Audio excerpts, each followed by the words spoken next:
I didn't do all that. I just quietly said, okay, I will call you if something changes, because I knew in my mind what I was getting ready to do. Go the smart way, the quiet way, with honey.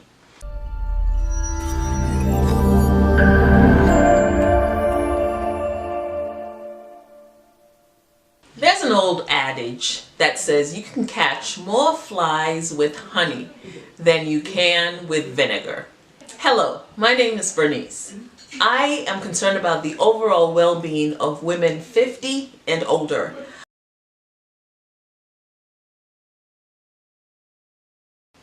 I also provide inspiration for all. And so, because serving requires other people, then you're always going to be at odds. If you're always worried about what other people think about you, you're always going to be at odds with your mission.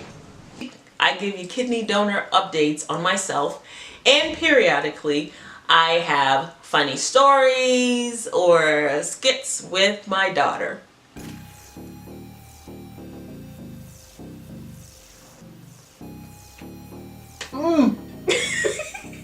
Okay, let me get your chin, your nose.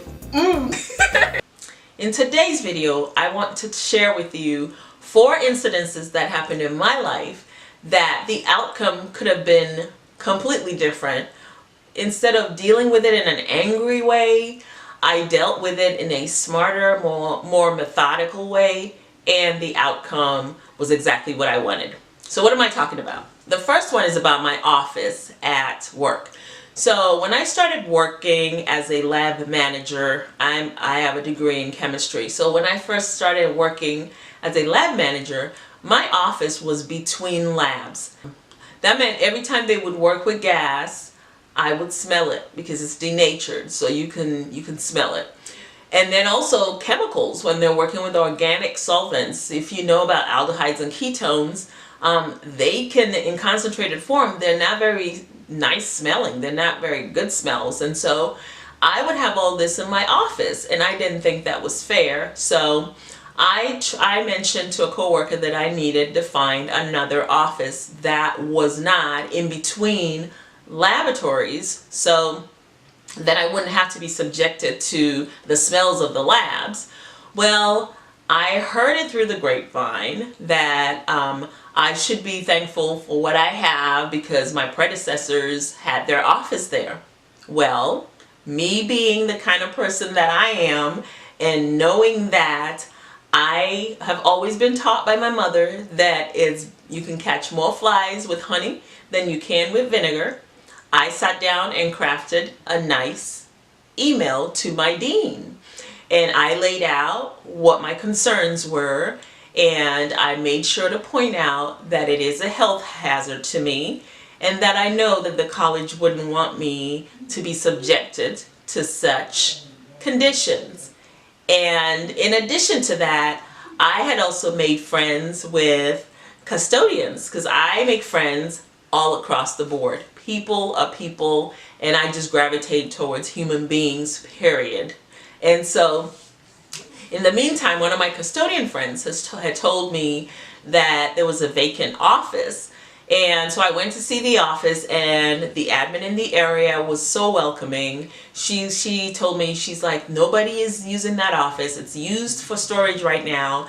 And, you know, you will fit in down here. It was a completely different department than my department. I opened the door. The office was smaller, but I didn't care because a lot of times I work in a lot of labs, and then I come into the office to do paperwork and do spreadsheets and that. But the best part of this office was the window and the view. It was a beautiful view, and I get sunlight, so much so that I was like, okay, this is gonna work. If this works out, it'll be awesome. So I put that in the email to my dean, and it had to be approved by a board, and all of that was taken care of, and I got to move in my office, to the jealousy of others.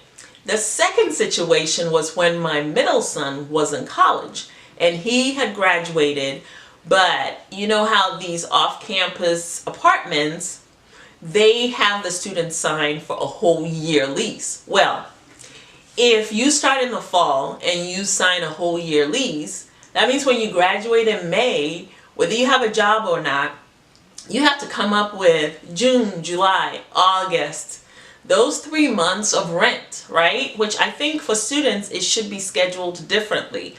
Well, in addition to that, he was having a hard time with his roommate. His roommate had old bikes taken apart, wrecked the apartment. Had his girlfriend there to where my son didn't even feel comfortable in staying there. And he'd be paying the rent, but he would be staying with friends. And so it was time to get out of his lease and graduate. He had been offered a job where he interned, and they still wanted him to pay the 3 months. So I went to management, and they said, the management of the apartment, and they said, no, it's in the lease. That's what he signed, and so he can't get out of it. What I did was I researched and found out who, not just the president, not just some vice president, but who the CEO and owner of all these apartment complexes all the way across the United States were. And then I also found out who the regional VP was. I laid out what my son had been going through, and that I felt that at least for students, they should allow them to get out of their lease. It should be 9 months. It should not be 12 months. And so I laid it out nicely. No foul language, because I don't even curse, but no bad language. I laid it out. I also stressed a little point to the CEO that I'm not a parent that makes blank amount, so I can't afford to be paying extra for these 3 months while my son, is not in college. And so, going on to his job. And he would have known when he read that it was his salary, because that was in public domain. But I didn't say like you do. Within a day, I heard from the management of the apartment complex that they had been told from up top that they should let my son out of the lease. And he was let out of the lease, so he didn't have to pay anything. My third situation was in our house that I've mentioned before that we've sold. We had a fence company come in to put a fence, and we also had a sprinkler system. And in the course of them putting in the fence, they damaged the sprinkler system, one of the pipes, and they stuck concrete in it. So we ended up with bad leaks, and some of our sprinklers weren't working. And when our sprinkler guy, his name is Mike Sprinklers, he's an excellent guy. He's in the Lee Summit, Kansas City area. So if you ever need it, look him up and call him. I think he said he wasn't taking any more clients because he's that good and he has a lot of clients. But he found out what had happened, and so I called the fence company. I called them and I said, hey, listen, when you guys put in the fence, you damaged part of our sprinkler system, and I've had it fixed, and actually would have cost a lot more if it wasn't for Mike, and Mike doesn't charge as much. So Mike only charged me $76 to take the pipe out, put a new pipe in, and even to diagnose the problem. And so I paid the invoice of $76 to Mike, and I called the fence company and I said, hey, may I be reimbursed, because when you put in the fence, which the fence was way over, it's like just for the backyard, and it wasn't very big, but it ended up being like $2,700. So I didn't think it was, it was too much to ask to pay for the 76. And he promptly, the owner of the fence company, promptly told me that, no, when you signed the contract, it said if we damaged anything, it's on you. How is that? How is that they would charge that much for fencing, and yet you have to pay if they damage something? So when he said that, I didn't scream, I didn't holler. All I did was just go silent on the phone and not say a word. And then he was thinking I was going to say something, scream or whatever, so he could hang up the phone, whatever, I don't know what. But that's not how I work. So I was silent, and I just sat at the other end of the phone.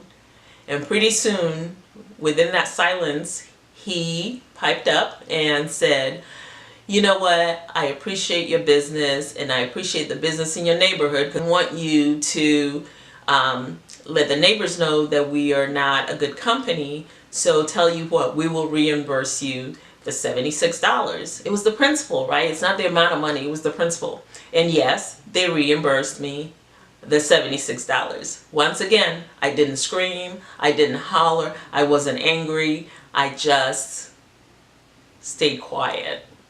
And that silence spoke volumes. And then the last incident is this current apartment that we're in. When we took this apartment for a year, we were thinking that we would find a property that we would have renovated and move in before the lease ended. So I researched to find out who the managing director was for the Central Region, which is where we are. And like I said, I didn't scream at the ladies and saying, what are we supposed to do? Pack our stuff and move again just to move in 4 months after our apartment, our house is renovated. So I didn't do all that. I just quietly said, okay, I will call you if something changes, because I knew in my mind what I was getting ready to do. Go the smart way, the quiet way with honey.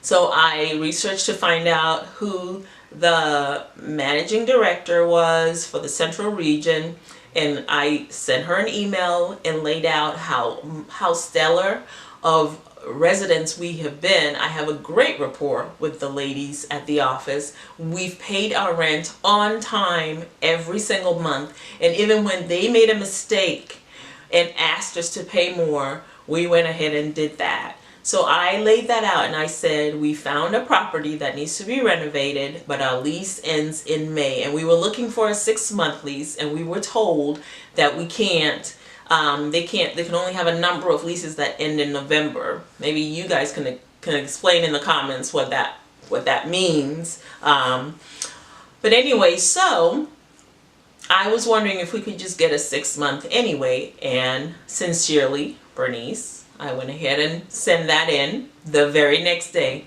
I got a call from one of the managers on site.